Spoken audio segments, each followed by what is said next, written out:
দেখেছেন যে ওনারা ব্যাংকের সমস্ত লোন পরিশোধ করে দেওয়ার জন্য ব্যাংকের সাথে একটা কম্প্রোমাইজ এগ্রিমেন্ট করেছেন, কিন্তু আমরা বলেছি যে সমস্ত লোন পরিশোধ হয়নি।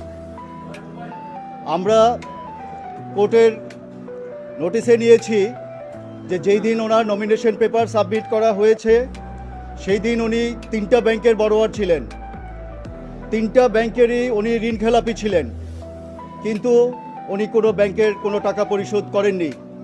আর ওনার যে নমিনেশন পেপারের সাথে হলফনামা দিয়েছিলেন সেই হলফনামায় উনি বলেছেন যে ওনার কোনো লোন নাই।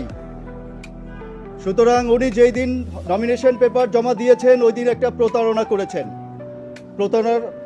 করেছেন উনি ওনার ভোটারদের সাথে, প্রতারণা করেছেন উনি ওনার জনগণের সাথে, প্রতারণা করেছেন উনি ইলেকশন কমিশনের সাথে, প্রতারণা করেছেন জাতির সাথে। এই লোন ডিফল্টারদের বিরুদ্ধে আমার সাবমিশন ছিল হাইকোর্টে যে যদি আপনি নমিনেশন পেপার জমা দিতে চান তাহলে নমিনেশন পেপার জমার আগে সমস্ত লোন পরিশোধ করে আসবেন। যেহেতু আপনারা ওই লোন পরিশোধ করেননি, এখন আপনি ব্যাংকের সাথে কি কম্প্রোমাইজ করেছেন কিছু যায় আসে না, কারণ on the date of submission of nomination paper you are a defaulter, so we will remain defaulter.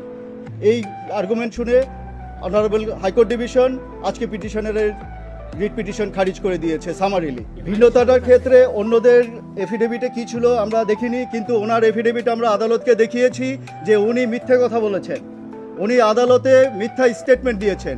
False স্টেটমেন্টের কারণে ইট কনস্টিটিউটস এ ফ্রড। এই ফ্রডের কারণে উনি কোনো আইনের